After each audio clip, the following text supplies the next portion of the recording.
पहिले रेपची जी डेफिनेशन दिली होती IPC मध्ये, भारतीय दंडविधानामध्ये, की रेपमध्ये पेनिट्रेशन हे आवश्यक असायचं आणि फिजिकल पेनिट्रेशन आवश्यक असायचं. तुमची प्रायव्हसी कोणीही भंग करू शकत नाही. म्हणजे मला ब्लॅकमेल केलं जात होतं. मला सडनली इंस्टाग्रामवर किंवा व्हॉट्सॲपवर, स्नॅपचॅटवर अशा अननोन नंबरने समजा रिक्वेस्ट वगैरे यायच्या आणि फार शिव्या वगैरे देणारे असे घाण मेसेज पण यायचे.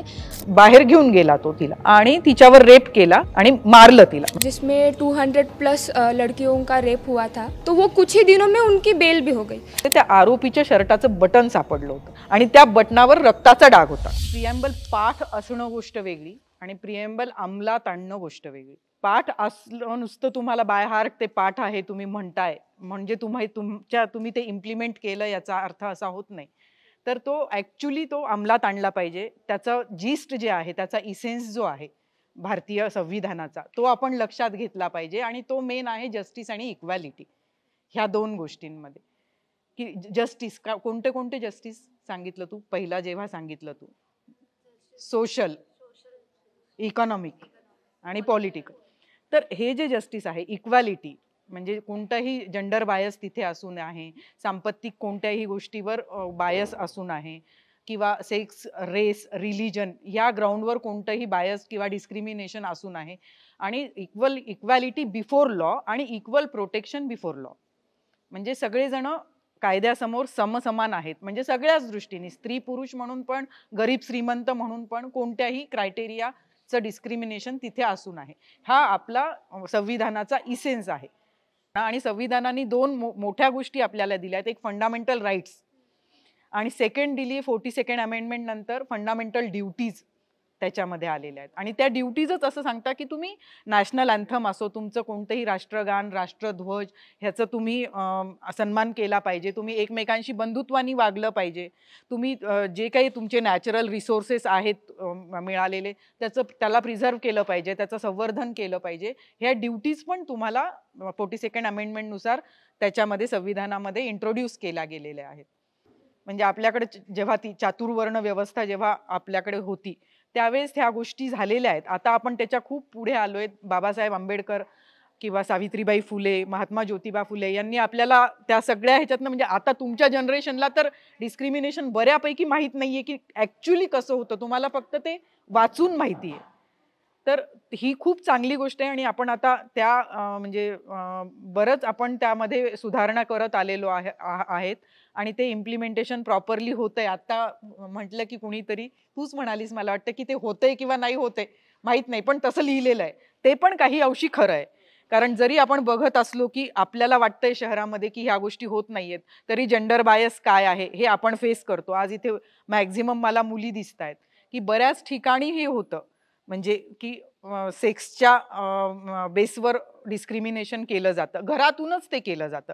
इव्हन काम शिकवतानाच ते केलं जातं की मुलांनी हे काम करायचं, मुलींनी हे काम करायचं, हे तुझं काम आहे. असं कुणीच म्हणत नाही मुलांना की आता सुरू झालंय ते की जेव्हा अवेअरनेस होतोय की मुलांना की बाबा सगळे कामं सगळ्यांना आले पाहिजेत. मुलगा असो किंवा मुलगी असो, पर्टिक्युलर घरातलं हे काम दोघांनाही आलं पाहिजे. तर हे जे ह्या सगळ्या ज्या छोट्या छोट्या गोष्टी आहेत ह्या कॉन्स्टिट्यूशननी आपल्याला बहाल केल्या आहेत आणि तो अवेअरनेस आपल्याला संविधानाने दिलाय आणि तो आपल्यामध्ये त्याच्यामुळे आलाय, असं माझं म्हणणं आहे. संविधानातील मूलभूत हक्क आणि अधिकार महिलांच्या बाबतीत त्याच्यावर चर्चा करायची होती. तर त्यावर मी तुम्हाला, म्हणजे बऱ्याच गोष्टी आहेत. खरं तर आपल्याकडे वेळ खूप कमी आहे, कारण संविधानातलं आर्टिकल 15(3) जे आहे 15(3) त्यानुसार अधिकार आहेत की मुलांसाठी आणि महिलांसाठी विविध प्रकारचे कायदे तयार करू शकतो. म्हणजे मग ते तयार कसे करणार किंवा का करणार, आता ह्या पण बऱ्याच, म्हणजे ह्याच्यामध्ये पण बरेच बारीक अँगल्स आहेत. म्हणजे जसा आपला समाज बदलत जातो तशा नवीन नवीन कायद्यांची गरज पडत जाते. कारण समाजात घडणारे क्राईम्स किंवा समाजात घडणाऱ्या घटना ह्या कायदे बनवण्याला उद्युक्त करतात बऱ्याचदा. आता मी तुम्हाला एक साधं उदाहरण देते. आता तुम्ही क्वाईट मॅच्युअर आहात सगळ्याजणी, की लिव्ह इन रिलेशनशिप हा एक कन्सेप्ट होता. तर तो लिव्ह इन रिलेशनशिप आधी मान्यच नव्हता. म्हणजे आपल्या समाजातच तो मान्य नव्हता.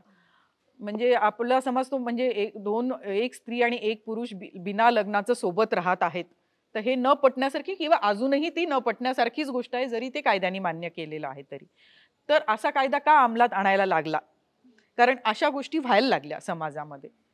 समाजामध्ये अशा गोष्टी व्हायला लागल्या, समाजामध्ये काही जे नॉर्म्स आपल्या घालून दिलेले आहेत, ज्याला आपण नैतिकता म्हणतो, नैतिकता आणि अनैतिकतेच्या कल्पना पण पर्सन टू पर्सन आता व्हॅरी व्हायला लागलेल्या आहेत. जे माझ्यासाठी नैतिक असतं ते तुमच्यासाठी अनैतिक असतं, मे बी असं पण आहे. तर मग लिव्ह इन हा जो कॉन्सेप्ट आला, जेव्हा एक स्त्री आणि एक पुरुष एकत्र राहायला लागले लग्नाशिवाय, तर अशा घटना किंवा अशी जोडपी जेव्हा एकत्र राहायला लागली आणि त्या जोडप्यांमध्ये जेव्हा प्रॉब्लेम्स क्रिएट व्हायला लागले, मग त्या जोडप्यांमधल्या स्त्रीनी अशा वेळेस कुठे दाद मागायची हा प्रश्न यायला लागला. कारण आपल्या कायद्यामध्ये 498 हा सेक्शन आहे विवाहित महिलेसाठी, पण आता ती विवाहित पण नाहीये, त्या डेफिनेशनमध्ये, सोकॉल्ड डेफिनेशनमध्ये ती बसत नाही. मग अशा वेळेस काय करायचं? मग अशा वेळेस त्या स्त्रीनी कुठे जायचं? पण घडतं तर आहे ना, ते राहतात तर आहे. मग अशा वेळेस जेव्हा डोमेस्टिक व्हायलन्स ऍक्ट अस्तित्वात आला 2005 साली, त्यावेळेस लिव्ह इनचा जो कॉन्सेप्ट आहे किंवा लिव्ह इन मधली जी फिमेल पार्टनर आहे तिला जे अधिकार बहाल करण्यात आले, त्या कायद्याने पहिल्यांदा तिला ते बहाल करण्यात आले की डोमेस्टिक व्हायलन्स ऍक्ट खाली ती कंप्लेंट मॅजिस्ट्रेटकडे दाखल करू शकते तिच्या मेल पार्टनर विरुद्ध, जरीही त्यांचं लग्न झालेलं नसलं तरी. त्याच्यानंतर दुसरा महत्वाचा कायदा क्रिमिनल लॉ अमेंडमेंट ऍक्ट, जे निर्भयाची घटना घडली 2012 साली, तर त्याच्यानंतर जो निर्भयाच्या घटनेनंतर क्रिमिनल लॉमध्ये खूप अमेंडमेंट झाल्या. म्हणजे पहिले रेपची जी डेफिनेशन दिली होती IPC मध्ये, भारतीय दंडविधानामध्ये, की रेपमध्ये पेनिट्रेशन हे आवश्यक असायचं आणि फिजिकल पेनिट्रेशन आवश्यक असायचं. पण निर्भयाच्या घटनेच्या जर फॅक्ट्स आपण काही बघितल्या तर त्याच्यामध्ये बऱ्यापैकी वेगळ्या पद्धतीने तिला इंजुरीज होत्या. तर त्या इंजुरीज मग त्या रेपच्या डेफिनेशनच्या अंडर येत नव्हत्या. मग तो रेप होत नाही का? तिच्यावर तर फिजिकल असॉल्ट झालेला आहे. मग ह्या जेव्हा घटना अशा वेगवेगळ्या पद्धतीचे असे क्राईम्स घडतात तेव्हा कायद्याला बदलायची गरज पडते, कायदा बदलण्याची गरज पडते किंवा नवीन कायदे आणण्याची अस्तित्वात गरज पडते. मग त्यावेळेस IPC मध्ये अमेंडमेंट आली, क्रिमिनल लॉ अमेंडमेंट ऍक्ट आला. IPCच्या 376 375 कलमांमध्ये खूप साऱ्या अमेंडमेंट झाल्या, खूप बारकावे आहेत त्याच्यामध्ये, की केवळ फिजिकल पेनिट्रेशनच नाही तर कोणत्याही ऑब्जेक्टनी जर पेनिट्रेशन झालेलं असेल दॅट अमाउंट्स टू रेप, अशी ती अमेंडमेंट आली आणि त्यानंतरच पोक्सो हा कायदा पण अस्तित्वात आला. मला एक क्वेश्चन विचारायचा होता तुम्हाला की जसं की आपण कॉन्स्टिट्यूशनमध्ये वाचतो की equality to promote among them all असं असतं, पण मॅम प्रत्येक वेळेस असं होतं की थर्ड जेंडर जे असतं किंवा ट्रान्सजेंडर जे असतं की त्यांना घरातूनच काढलं जातं आणि मग ते आपल्याला सिग्नलवर्स किंवा ट्रेनमध्ये खूप प्रमाणात दिसलं जातं. तर मग त्याच्यासाठी काही लॉ आहे का? हो, ट्रान्सजेंडरचा लॉ आलेला आहे, म्हणजे ट्रान्सजेंडर पण कायद्याने मंजूर केलेलं आहे, त्यांना पण एक सेपरेट एंटिटी दिलेली आहे. पण त्या गोष्टीसाठी त्यांनी स्वतः पुढे आलं पाहिजे. त्यांचा हक्क, त्यांना जे हक्क दिलेले आहेत कायद्याने, त्या हक्कांसाठी त्यांच्यामध्ये सुद्धा अवेअरनेस निर्माण केला पाहिजे. म्हणजे आता ते जे आपल्याला जे दिसतात सिग्नलवर वगैरे, ते पण एखाद्या घरामध्ये पण एखादं चाइल्ड तसं असू शकतं की ज्याला माहित नाहीये की हे असं, म्हणजे असे कायदे आहेत. तर त्याच्या आईवडिलांची किंवा त्याची स्वतःची, तो जर मेजर असेल तर त्याची स्वतःची पण ती रिस्पॉन्सिबिलिटी आहे की बाबा आता असे कायदे आलेले आहेत, म्हणजे आणि असे कायदे अस्तित्वात आहेत, आपल्याला सुद्धा तसेच जसा नॉर्मल सिटीजनला जे अधिकार आहेत तेच आपल्याला अधिकार आहेत. तर तर ते अधिकार तो, म्हणजे स्वतः जर तो पुढे आला आणि किंवा त्याबद्दलचा जर अवेअरनेस, त्याबद्दल तू म्हणते हा विषय खूप चांगला आहे कारण त्याबद्दल अजिबातच अवेअरनेस नाही, तर तो पण अवेअरनेस प्रोग्राम वगैरे घेणं किंवा त्या लोकांनी पुढे येणं त्याच्यासाठी हे गरजेचं आहे. मैम जैसे कि आपने पहले एक रेप का डेफिनेशन बताया, तो मेरा ऐसा क्वेश्चन है कि मुझे केस याद आता है, अभी रिसेंटली मेटावर्स पे 16 साल की लड़की का ऑनलाइन गैंग रेप हुआ है. तो इसमें तो रेप का डेफिनेशन कहीं फिट ही नहीं होता है क्योंकि फिजिकली भी उसका पेनिट्रेशन तो हुआ ही नहीं है, so we can not consider this as rape. लेकिन जो लड़की को एक जो मेंटली जो एक हरासमेंट हुआ है और जिस सिचुएशन से वो जा रही है उसको कैसे टैकल करना चाहिए, एंड इंडिया में अगर ऐसी सिचुएशन कभी होती है तो एक इंडियन विमेन ने इसके ऊपर कैसे एक्शन लेना चाहिए? अगर फिजिकल असॉल्ट नहीं है, एक्चुअली फिजिकल पेनिट्रेशन भी नहीं है, तो 354 जो सेक्शन आहे 354 IPC, तर त्याच्याखाली म्हणजे outraging a modesty of woman, जरी रेप नसला, पेनिट्रेशन जरी नसलं तरी पण नुसता फिजिकल असॉल्ट असे आहे असं जर असेल तर 354 खाली आपण ऑफेन्स तो रजिस्टर करू शकतो. आणि त्याच्यातही ABCD अशा कॅटेगरीज दिलेल्या आहेत, त्याच्यामध्येच D मध्ये स्टॉकिंग हा येतो. म्हणजे जरी फिजिकल टच नसला किंवा फिजिकल असॉल्ट जरी नसला, that is amount to outraging of modesty of that woman. तर मॅम माझा एक प्रश्न आहे की आता जसं तुम्ही म्हणालात की सिटीतल्या मुली हे सगळं करू शकतात, पण जे खेड्यागावातल्या मुली आहेत तर त्यांनी काय करावं? जसं की काही मुलं छेडतात किंवा हो, मग हो. आता सोशल मीडियावर पण हो, बरेच हो, हो. डॉमिनेटिंग होत चाललंय सगळं. तर त्यावेळेस खेडेगावातल्या मुलींनी काय करावं? हो, तेच त्याच्यामुळेच मग त्यांना अवेअरनेस त्यांच्यापर्यंत हे पोहोचवणं, लीगल एड पोहोचवणं, लीगल एड कॅम्प घेणं. आता जसं आम्ही हायकोर्टाच्या अंडर किंवा डिस्ट्रिक्ट कोर्टाच्या अंडर लीगल एड कॅम्प खेड्यापाडी घेतले जातात ऍक्च्युली. म्हणजे तिथे जातात, त्यांना अवेअरनेस तो कायद्याचा देणं किंवा असे कायदे आणि ते पण मी सांगितलं की नुसतं अवेअरनेस असूनही गरजेचं नाहीये, तर त्या कम्युनिटीची तिला सपोर्ट असणं त्या महिलेला, तो सगळ्यात म्हणजे इथे परत तोच आस्पेक्ट येतो की तिला घरातून तो सपोर्ट असणं गरजेचं आहे. म्हणजे मी नेहमी म्हणजे जेव्हा मी एज्युकेशनल इन्स्टिट्यूशन मध्ये जाते तेव्हा मी नेहमी सांगते की अभिरुची संपन्न तुम्ही पण असलं पाहिजे, की तुमचा चॉईस कसा आहे त्याप्रमाणे तुम्हाला ते तुमच्याकडे फ्लो तो येणार. तर माझा असा क्वेश्चन होता की राईट टू प्रायव्हसी हा ऍक्ट काय आणि आजच्या काळात आपली प्रायव्हसी किती जपली जाते? तर राईट टू प्रायव्हसीचं मोठं जजमेंटच आहे सुप्रीम कोर्टाने दिलेलं, की राईट टू प्रायव्हसी हा म्हणजे कायद्यानेच मान्य केलेली गोष्ट आहे, कॉन्स्टिट्यूशननीच मान्य केलेली आहे ती. राईट टू प्रायव्हसी हा जो कॉन्सेप्ट आहे, तर तो प्रायव्हसी तुमची प्रायव्हसी कुणीही भंग करू शकत नाही. पण आता तू सेकंड प्रश्न काय विचारला तू त्याच्या किती जपली जाते प्रायव्हसी सोशल मीडियाच्या? तर त्याच्यामध्ये आपल्या पण काही ड्युटीज आहेत. म्हणजे एक तुमचं जनरेशन आहे, तुम्ही खूप सोशल मीडियावर ऍक्टिव्ह असता, जेव्हा प्रायव्हसीचा प्रश्न येतो, प्रायव्हसी पॉलिसीज फेसबुकमध्ये पण आहेत, इन्स्टावर पण आहेत आणि व्हॉट्सअपवर पण आहेत. तर ती प्रायव्हसी तुम्ही किती अडॉप्ट करता, तुम्ही एखादा प्रोफाईल पिक्चर ठेवलाय तो तुम्हाला कुणाला दाखवायचा आहे हे तुम्ही डिसाईड करू शकता, ती तुमच्या हातात आहे. जर तुम्ही ती सांभाळली नाही आणि मग तुम्ही कुठेतरी तुम्हाला त्याचं कॉन्सिक्वेन्सेस भोगावे लागले, मग ते पुढचे कॉन्सिक्वेन्सेसला फेस करण्याची पण आपली तयारी त्या दृष्टीने पाहिजे. आणि म्हणूनच त्या सोशल मीडिया वापरताना किंवा अदरवाईज पण प्रायव्हसी पॉलिसीज आपण जपल्या पाहिजेत. आणि हे तर खूप महत्वाची, म्हणजे परवा एका शाळेमध्ये जेव्हा वर्कशॉप घेतलं तेव्हा लहान मुलं होते म्हणजे प्रायमरीचे, तर त्यांना फक्त मी एकच प्रश्न विचारला, इंस्टाग्राम अकाउंट कोणाकोणाचे आई वडिलांना न सांगता.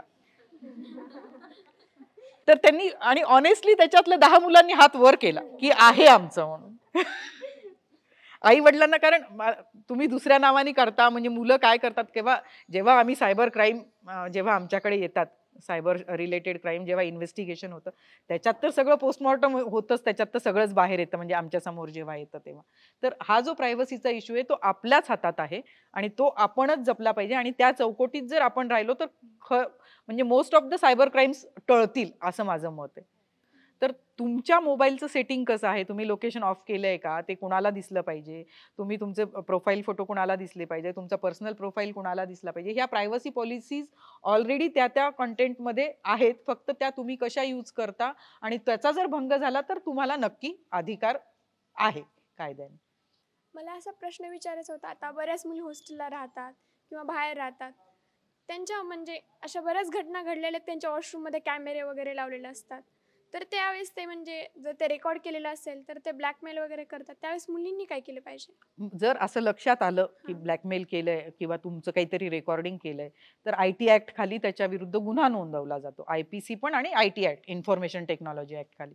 फक्त तो तुम्ही न घाबरता तुम्ही त्या अथॉरिटीजकडे जाणं, पोलीस स्टेशनला जाणं किंवा महिला तक्रार निवारण कमिटी असतात प्रत्येक ठिकाणी नेमलेल्या, त्यांच्याकडे जाणं आणि ती गोष्ट सांगणं हे गरजेचं आहे. आणि जेव्हा आपण सार्वजनिक ठिकाणी असं काही वापरतो तेव्हा आपणही थोडंसं अलर्ट राहायला पाहिजे, की आधी चेक करून घेणं बाबा. कारण जनरली आता आम्ही इन्स्ट्रक्शन्स अशा देतो जेव्हा आम्ही सायबरचे पण वर्कशॉप घेतो, सायबर क्राईम जेव्हा घडतायत तेव्हा, की सार्वजनिक ठिकाणी कुठेही वॉशरूम वापरताना किंवा कुठेही चेंजिंग रूम वापरताना थोडंसं अलर्ट राहायचं, थोडंसं तिथे चेक करायचं आधी. बऱ्याचदा लक्षात येत नाही, हिडन कॅमेरे असतील तर आपण त्याला काहीच करू शकत नाही, पण जर आपल्याला प्रायमा फेसी असं दिसत असेल तर ओके. आणि जरी इतकं करूनही काही झालं तरी पण तुम्ही कायद्याने त्याच्यावर ऍक्शन घेऊ शकता जर तुम्हाला तसं. फक्त त्यासाठी तुमचं पुढे येणं गरजेचं आहे न घाबरता. मला माझी एक पर्सनल गोष्ट शेअर करायची आहे. 2 वर्ष आधीची गोष्ट आहे. म्हणजे मला ब्लॅकमेल केलं जात होतं. मला सडनली Instagramवर किंवा व्हॉट्सॲपवर स्नॅपचॅटवर अशा अननोन नंबरने समजा रिक्वेस्ट वगैरे यायच्या आणि फार शिव्या वगैरे देणारे असे घाण मेसेज पण यायचे. त्यांनी इवन मला माझ्या पप्पांचा नंबर सेंड केला होता की आम्ही यावर पण आमच्याकडे तुझे एडिटेड फोटोज व्हिडिओज आहेत ते आम्ही तुझ्या पप्पांना सेंड करू वगैरे असं. आणि त्या गोष्टीने मी फार म्हणजे डिप्रेस झाले होते आणि सुसायडल पण झाले होते. आणि स्टील आज पण जर मला कुठल्या अननोन नंबरने मेसेज वगैरे आला, रिक्वेस्ट आली वगैरे, तर मी स्टील खूप घाबरून जाते. म्हणजे मेंटली डिस्टर्ब आहे त्या गोष्टीने आणखी पण. आणि त्यावेळी म्हणजे माझे मामा आता ACP आहेत, ते त्यावेळी DYSP होते, तर मी त्यांची हेल्प घेतली होती. पण सायबरने पण त्याचं काहीच म्हणजे शोध नाही लागला. त्यांचं लोकेशन वगैरे ट्रॅक करायचं ट्राय केलं होतं, पण ते पण कंटिन्यू बाउन्स व्हायचं. तर त्यांची टेक्नॉलॉजी एवढी डेव्हलप्ड होती की ते आणखी पण माहिती नाही आहे की ते कोण आहे, काय आणि का करतायत वगैरे. तर मग आज पण असं काय झालं तर मला काहीच आयडिया नाही की मी काय करू. तरी मी समजा तेव्हा माझ्या पेरेंट्सला सांगितलं होतं की अशी गोष्ट होते. पण त्यांनी पण खूप ट्राय केलं त्या पर्सनपर्यंत रीच आउट करायचं. बट स्टील आयडिया नाही आहे की आज पण असं झालं तर मी काय करू.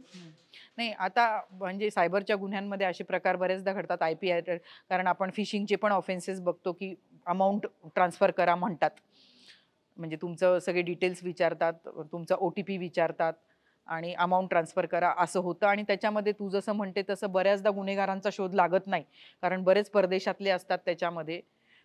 पोलीस त्यांचे प्रयत्न करत नाहीत असं नाही, कारण मी स्वतः इन्व्हेस्टिगेशनमध्ये होते, मी करायचे तेव्हा. पण ते ट्रॅक करणंच खूप अवघड असतं पोलिसांसाठी पण बऱ्याचदा. आता जर तुला एखाद्या मोबाईल नंबरवरनं येत असेल तर तो ट्रॅक करता येऊ शकतो. तो मोबाईल नंबर कुणाचा आहे, काय आहे त्याचं खूप पण जेव्हा फेसबुक आणि इन्स्टावरनं ऑफेन्सेस होतात तर ते थोडं इन्व्हेस्टिगेशनला नक्कीच अवघड जातं. तर त्याच्यामध्ये मी तुम्हाला एकच सांगू इच्छिते की जर झालं, तुम्हाला जर व्हॉट्सॲपवर किंवा फोन नंबरवर जर मेसेजेस आले, तर इव्हन अदरवाईज फेसबुक आणि इन्स्टाला जरी आले तरी आपण गुन्हा रजिस्टर करू शकतो. पण तो किती आउट होईल गुन्हा इन्व्हेस्टिगेशनमध्ये, तो आरोपीपर्यंत तो पोलीस कितपत पोहोचू शकेल, म्हणजे त्यांना इन्व्हेस्टिगेशनमध्ये पण बरेच हार्डल्स असतात अशा वेळेस.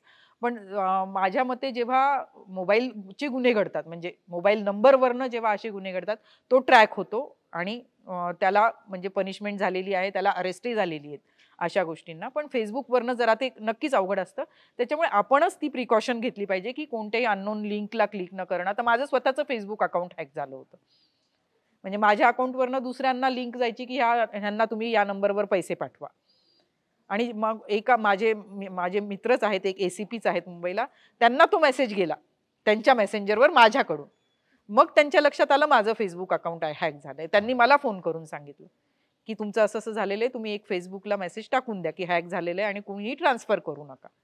तर ह्याला आपण प्रिकॉशन्स फक्त घेऊ शकतो, किंवा मग ते फेसबुक अकाउंट पूर्णपणे डिलीट करून दुसरं फ्रेश त्याचं प्रायव्हसी सेटिंग करून दुसरं फेसबुक.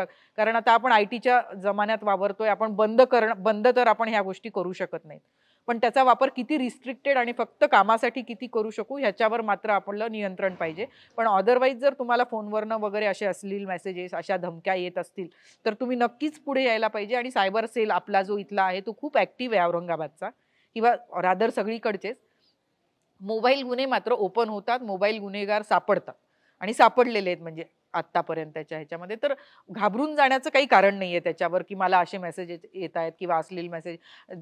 हे मॉर्फिंग करतात सगळे, आपला फेस घेतात, मॉर्फ करतात आणि काहीतरी एडिट करतात आणि ब्लॅकमेल करतात, हे पण गुन्हे होतात. तर त्याच्यामुळे त्याच्यात घाबरायचं काही कारण नाही, ट्रॉमॅटिक व्हायचं पण काही कारण नाही. उलट तू इतक्या बोल्डली ते सांगितलं, शेअर केलं आणि तुला तुझ्या घरच्यांचा सपोर्ट होता, ही खूप चांगली गोष्ट आहे ह्याच्यामध्ये. तर अशा वेळेस जर जोपर्यंत तुम्ही पुढे येणार नाही तोपर्यंत असे गुन्हे ओपन पण होणार नाही.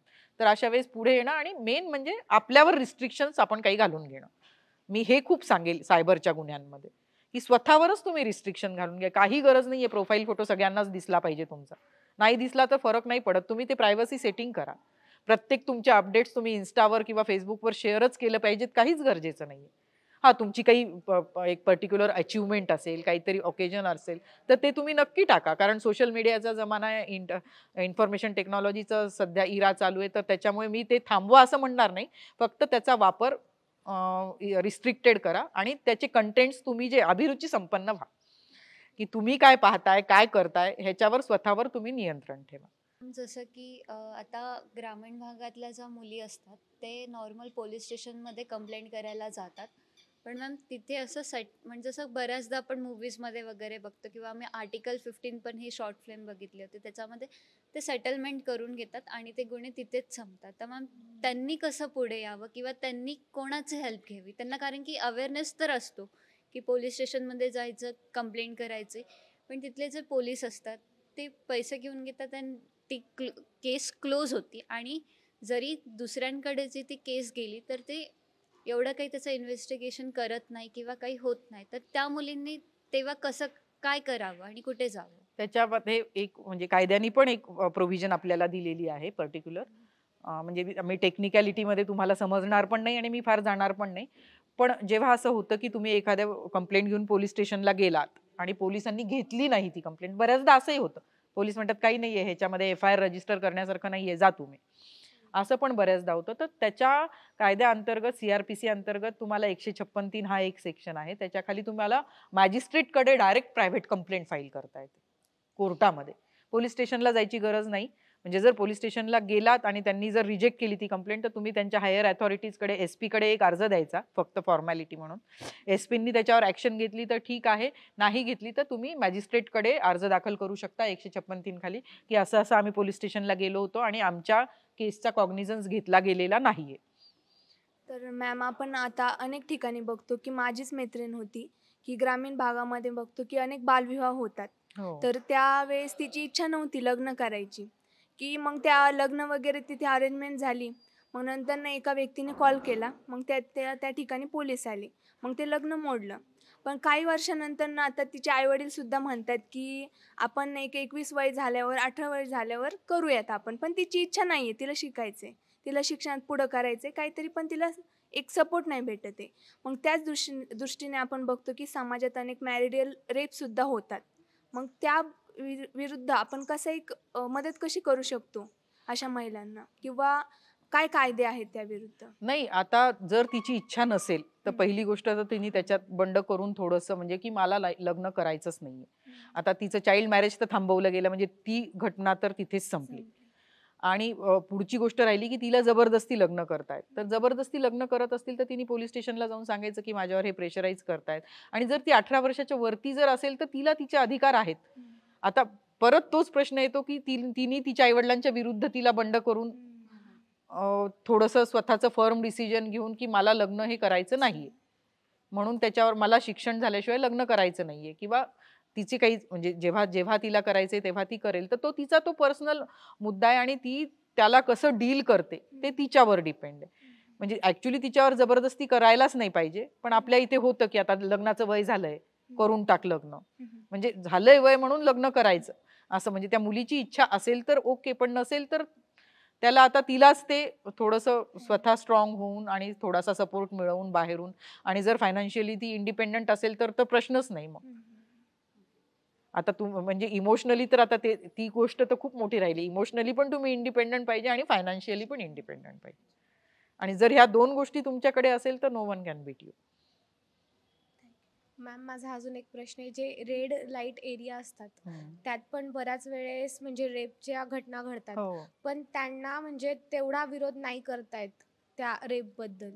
तर त्यांच्या म्हणजे सुरक्षितेसाठी किती आपला कानून सेम प्रोव्हिजन्स त्यांना पण लागू आहेत. जरी रेड लाईट आहे, एखादी म्हणजे सेक्स वर्कर जरी आहे, तरी तिच्या मर्जी विरुद्ध तिला कोणीच हात लावू शकत नाही.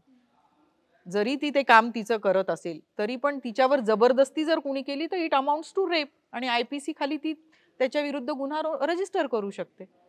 जसं, आणि तिला सपोर्ट मिळायचं त्याच्यामध्ये कारणच नाहीये. जर तिने तो प्रूव्ह केलं की मला माझ्या इच्छेविरुद्ध, आता तर सुप्रीम कोर्टाचं जजमेंट आहे, त्या लेडीचं एक स्टेटमेंट सुद्धा सफिशियंट आहे गुन्हा नोंदवण्यासाठी, दुसऱ्या एव्हिडन्सची पण गरज नाहीये. तर त्याच्यामुळे असं काही नाही ती सेक्स वर्कर आहे. जो इतर महिलांना जो कायदा लागू आहे तोच तिला पण इक्वली लागू आहे.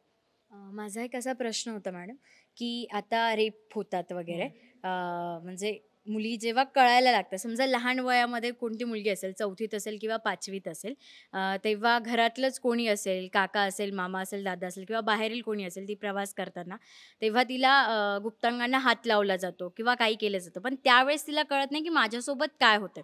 पण जेव्हा ती मोठी होते तेव्हा तिला कळतं की आपल्यासोबत त्यावेळेला हे चुकीचं झालेलं आहे आणि तेव्हा ती त्या व्यक्तीबद्दल गुन्हा दाखल करू शकते का? करू शकते, पण तो डिलेचा भाग येतो मग तिथे. तो डिलेड एफआयआरचा भाग येतो. मग त्याच्यामध्ये बऱ्याच टेक्निकल डिफिकल्टीज असतात. गुन्हा दाखल करायला बार नाहीये, फक्त तो डिले तुम्ही कसा एक्सप्लेन करणार. कारण जरी ती लहान असली, समजा तिला समजत नाहीये ते होतंय, पण काहीतरी म्हणजे गुड टच आणि बॅड टच जो अवेअरनेस आता आपण पण घेतो, तो आता शिकवला हो जातो. हो, पण जरी नसला तरी पण काहीतरी आपल्याला होतंय. एखादं मूल जेव्हा सांगतं, आई वडिलांना तर सांगतच ना, बाकी नाही सांगणार कुणाला की हा गुन्हा होतोय, नाही समजणार. आता समजा माझं गृहीत धर, आता माझा 76चा जन्म आहे. जर मला त्या कळत्या वयात थोडंफार असं काही झालं तर तेवढं तर कळू शकत होतं मला की माझ्याबद्दल हे काहीतरी वाईट होतंय, जे काही होतंय ते चांगलं नाहीये हे. आणि आपण बाकी समाजाला नाही किंवा पोलिसांना जरी नाही तरी घरी आईला आपल्या जे कोणी क्लोज असतं त्यांना तर ती मूल सांगतच, म्हणजे सांगायला तरी पाहिजेच. म्हणजे असं एक प्रिझम्पशन आहे त्याच्यामध्ये की सांगतो आपण. आणि तुझा जो प्रश्न आहे की तो डिलेड एफआयआर होऊ शकतो का, तो होऊ शकतो, पण तो डिले आपल्याला एक्सप्लेन करता आला पाहिजे. आणि कायद्याने तो पुढे किती स्टँड होईल त्याला ते सांगता येत नाही, ती किती ते प्रूव्ह करू शकते. मग तेच म्हणले की त्याचे काही शेवटी पुरावे वगैरे तर नसतील. हा. आपण मग तिला जर तेव्हा मानसिक त्रास होत असेल, समजा माझ्या वयाची ती असेल, तिला आता तो मानसिक त्रास छळत असेल की माझ्यासोबत तेव्हा चुकीचं झालं, मग तिने टॅकल आता कसं करावं? आता म्हणजे तिने तू जसं म्हणते कायद्याने तर ती करूच शकते, म्हणजे कायद्याने ती गुन्हा दाखल करू शकते, पण तो गुन्हा किती सस्टेनेबल म्हणजे तो होईल कायद्याने, तो पूर्ण टेक्निकॅलिटीजचा भाग आहे. कारण तो डिलेचा भाग असतो, डिले एक्सप्लेन करण्याचा भाग असतो. आणि राहिला म्हणजे तिचा मेंटल ट्रॉमाचा जो भाग राहिला, तू जो म्हणते तो मेंटल ट्रॉमा, तर तो तिने स्वतः आता जसं आपण बऱ्याच त्याच्या गोष्टी म्हणजे सपोर्ट घेतो, फॅमिलीचा सपोर्ट घेतो, फ्रेंड्सचा सपोर्ट घेतो, त्याच्यासाठी त्या ट्रॉमातनं ती बाहेर येऊ शकते. मॅम बऱ्याच मुली असतात ज्या की रिलेशनशिपमध्ये असतात, ठीक आहे, आणि मग त्यांचं नंतर म्हणजे त्यांना ब्लॅकमेल केलं जातं किंवा त्रास दिला जातो आणि मग त्या घाबरतात की ते घरी कसं सांगावं आणि घरी कळालं तर, कारण की त्यांची पण थोडीफार चूक असते. तर त्याला कॉन्स्टिट्यूशन कसं हेल्प करतो? कॉन्स्टिट्यूशननी जे कायदे तयार केलेत, म्हणजे जसं IPC तयार केले, आता नवीन कायद्यांमध्ये तर असं पण आहे की समजा promise under the pretext of marriage जर म्हणजे रिलेशन ठेवलं असेल एखाद्या मुलीवर आणि नंतर त्यांनी ते ब्रीच केलं की नाही लग्न करणार, तर तो सुद्धा आता गुन्हा. आणि पूर्वीच्या ह्याच्यामध्ये पण त्याला 420 406च्या अंडर तो गुन्हा होत होता. आणि आता तर त्यांनी त्याच्यात स्पेसिफिक नवीन जे कायदे अजून येऊ घातलेत, अजून इम्प्लिमेंट झाले नाहीत, तर त्याच्यामध्ये तर ती स्पेसिफिक प्रोव्हिजन त्यांनी केलेली आहे की कारण रिलेशनशिपमध्ये आपण असतो, पण ती रिलेशनशिप काही ना काही कारणामुळे बऱ्याचदा काय होतं, मुली इमोशनल ह्याच्यामध्ये की मी तुझ्याशी लग्न करणारच आहे ना, मग अशा ह्याच्यामध्ये त्या फ्लोमध्ये आपण कॅरीड अवे होतो आणि तो ॲश्युरन्स तिला दिला जातो आणि नंतर ते प्रॉमिस ब्रेक केलं जातं, तर तो सुद्धा कायद्याने गुन्हा होतो आणि ती त्याच्या विरुद्ध ऍक्शन घेऊ शकते. म्हणजे ती मुलगी त्याच्यामध्ये गिल्ट कॅरी करण्याचं काही कारण नाही.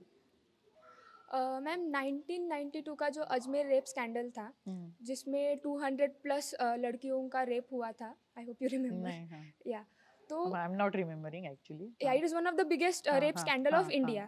तो वहाँ पर जो विक्टिम्स थे, जो लड़कियाँ, उन्होंने जो कल्प्रिट थे उनके बारे में केसेस भी दाखिल किए, सब उनके ऊपर पुलिस कार्रवाई भी हुई. जो कल्प्रिट्स थे वो लोग जेल में भी गए, और बिकॉज वो एक बड़े पॉलिटिशियंस के बेटे थे, वो 3-4 जो लड़के थे, तो वो कुछ ही दिनों में उनकी बेल भी हो गई. तो ऐसे सिचुएशन में लड़कियों ने जो एक प्रॉपर एक स्टेप लेना चाहिए लॉ के सपोर्ट में, वो लिए, सब इम्प्लीमेंट भी हुआ, लड़के जेल भी गए, लेकिन वो छूट गए. तो यहाँ पे तो कहीं ना कहीं मतलब कालच मी तुला आम्ही डिस्कस करताना हा विषय बोललो की बेल होणं आणि कन्व्हिक्शन होणं ह्या दोन गोष्टी खूप वेगवेगळ्या आहेत.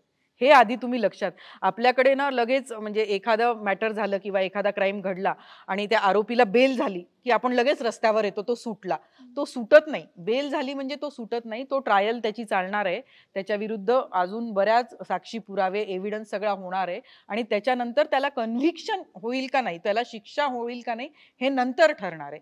बेल ही खूप प्रिलिमिनरी स्टेज आहे एखाद्या गुन्ह्याची, आणि बेलचं खूप मोठं डिस्क्रिशन कोर्टाला दिलेलं आहे की कोणाला बेल द्यायची किंवा कोणाला नाही द्यायची. त्याच्या सगळ्या पॉवर्स त्या कोर्टाला आहेत पर्टिक्युलर.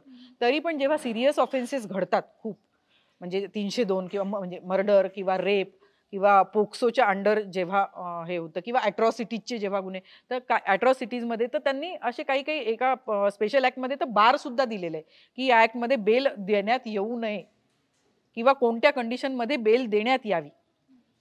असं बेल हा टोटली वेगळा विषय आहे, आणि कन्व्हिक्शन हे आधी सामान्य जनतेने समजून घेतलं पाहिजे. बेल झाली म्हणजे तो सुटला असं होत नाही. बेल ही टेम्पररी रिलीज असतो त्याचा. मैम पर वो आज भी अजमेर में उसी डिग्निटी से घूमते जैसे वो पहले घूमते थे.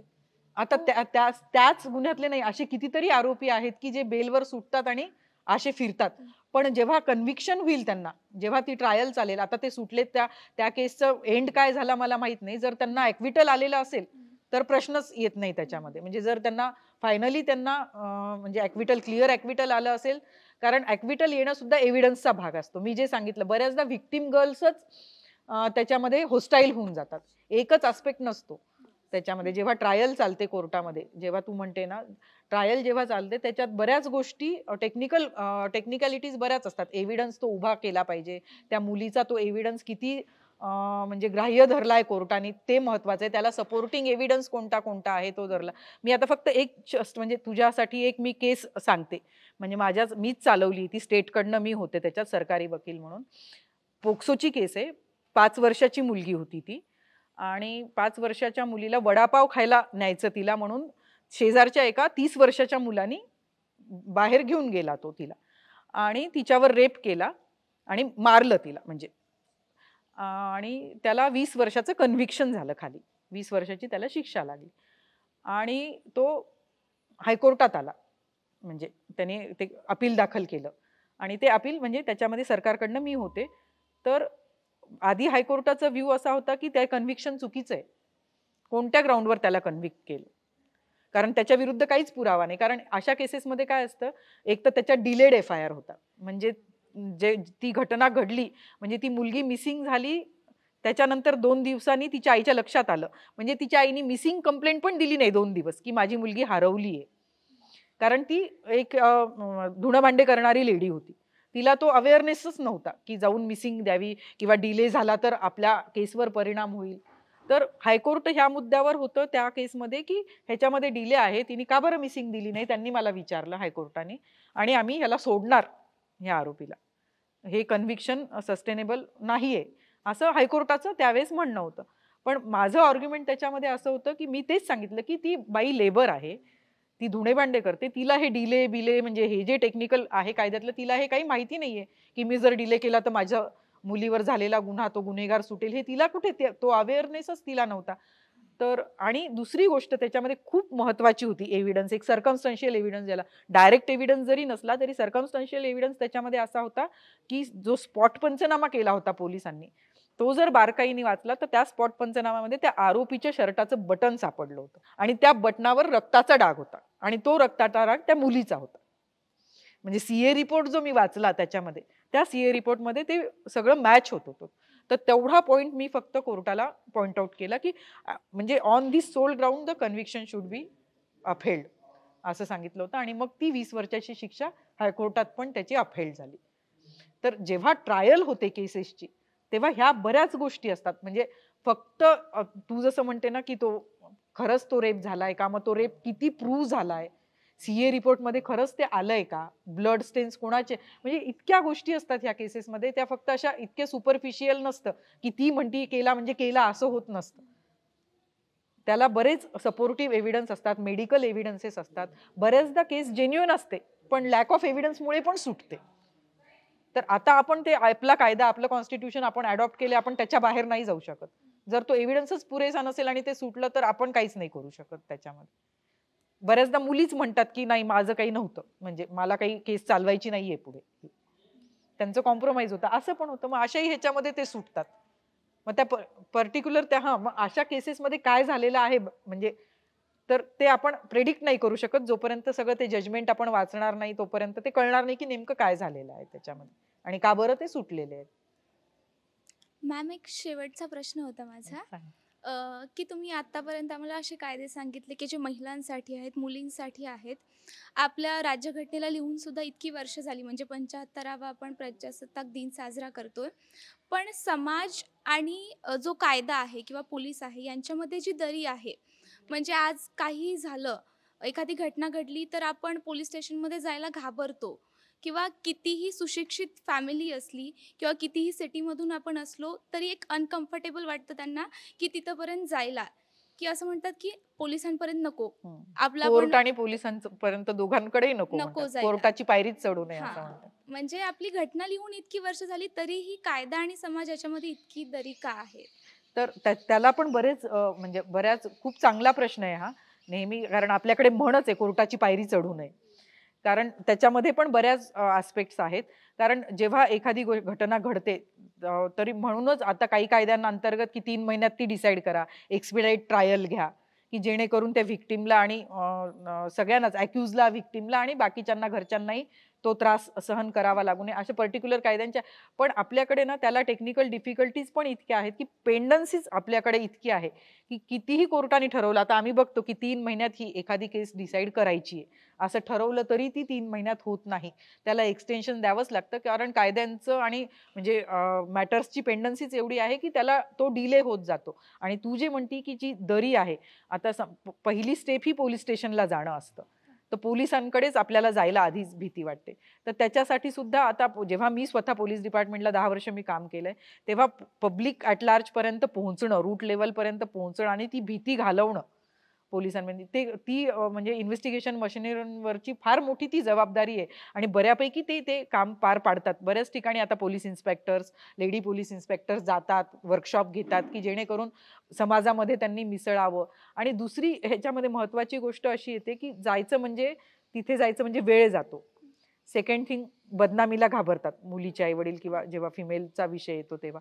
आणि थर्ड थिंग, पैसा येतो मेन, की तिथे गेलं की पाण्यासारखा पैसा व्हावा लागतो. जर तुम्हाला एक प्रायव्हेट वकील लावायचा आज बेलच्या मॅटरसाठी तर त्याची लाखामध्ये फीस आहे. हा एक मोठा मुद्दा आहे तो. पण त्याच्यासाठी पण एक गोष्ट अशी आहे, लिगल एडचे ऑफिस आहेत प्रत्येक कोर्टामध्ये, की तिथे तुम्हाला मोफत लिगल एड दिलं जातं, फ्रीमध्ये तुम्हाला वकील लावून दिला जातो. आजकाल आता जेव्हा पोक्सोच्या केसेस होतात किंवा सेक्शुअल हॅरॅसमेंटच्या केसेस होतात, तेव्हा जेव्हा आमच्याकडे व्हिक्टीम येतात बेलसाठी येतात, तर त्यांना रिस्पॉन्डंट करणं गरजेचं आहे कायद्याने. म्हणजे त्या व्हिक्टीमला जेव्हा आरोपी कोर्टामध्ये येतो तेव्हा त्या व्हिक्टीमला पार्टी करणं कायद्याने गरजेचं आहे. मग ती व्हिक्टीम ॲपियर होते, बऱ्याचदा तिची ऐपत नसते वकील लावण्याची. कारण मी स्वतः सरकारी वकील म्हणून काम केलं, ते आमच्याकडे अप्रोच होतात, पण आम्हाला जेव्हा त्यांना इंडिपेंडंट पार्टी केलं जातं तेव्हा आम्ही पण त्यांच्याकडनं अपियर नाही होऊ शकत, आम्ही फक्त पोलिसांकडनं अपियर होऊ शकतो. मग आम्ही कोर्टाला सांगतो की ह्यांची ऐपत नाहीये, ह्यांच्याकडे पैसा नाहीये प्रायव्हेट वकील लावायचा, तर कोर्टा थ्रू त्यांना वकील लावून देण्यात यावा. तर कोर्ट त्यांना फ्रीमध्ये म्हणजे सरकारी खर्चाने वकील नेमून देतं. तर असं पण म्हणजे भीती बाळगण्याचं कारण आहे. फक्त ह्या ज्या गोष्टी आहेत बारीक सारीक, ह्या लोकांपर्यंत पोहोचणं आणि त्या व्हिक्टीमपर्यंत पोहोचणं गरजेचं आहे, आणि ते काम आपण करू आता. चालेल मग, खूप छान डिस्कशन झालं आपलं सगळं. तर शेवटचं एंड करूयात आपण, की ह्या सगळ्या डिस्कशनमध्ये म्हणून तुम्हाला काय वाटतं की लास्ट तुम्ही काय सांगा सगळ्यांना? मला एक म्हणजे तुमच्या जनरेशनसाठी म्हणून एक वाटतं की सोशल मीडिया वापरताना थोडं अवेअर राहा. म्हणजे महत्त्वाची गोष्ट सांगते, जर तुम्हाला सायबर क्राईम्स टाळायचे असतील, सेक्शुअल सायबर क्राईम टाळायचे असतील तर अवेअर राहा, आणि फायनान्शियल पण सायबर क्राईम टाळायचे असतील तरीही अवेअर राहा. कुठलाही OTP आला की तो कुणी शेअर करा म्हटलं तर त्याला करू नका. कारण आणि कुठल्याही बँकेचे फोन येतात की आम्ही तुम्हाला हे कार्ड देतोय, ते कार्ड देतोय, किंवा तुम्हाला हे लोन देतोय, किंवा इतका कमी इंटरेस्टमध्ये तुम्हाला आम्ही पैसे दुप्पट करून देतोय 3 महिन्यात. तर हे एक स्वतःचं लॉजिक लावा. नॅशनलाइज बँक जेव्हा 3 महिन्यात दुप्पट करून देऊ शकत नाही तर कोणी कसं देऊ शकतं? आणि सेकंड थिंग, तुमच्यावर, आता तुम्ही जर्नलिझमचे स्टुडंट आहात, तुमच्यावर खूप मोठी रिस्पॉन्सिबिलिटी आहे की जो आपण अवेअरनेसचा घोषा करतो नेहमी, तर तो अवेअरनेस स्प्रेड करायचा प्रयत्न करा तुमच्या लेवलवर कायद्यांचा. कारण तो कायदा जनमानसात पोहोचणं आणि ज्यांना खरंच गरज आहे त्या व्हिक्टीमपर्यंत तो कायदा पोहोचवण्यासाठी तुमच्याकडनं प्रयत्न व्हावे, हा ॲश्युरन्स तुम्ही द्या मला आता 75व्या रिपब्लिक डेच्या दिवशी. बस एवढंच मला सांगायचंय. थँक्यू.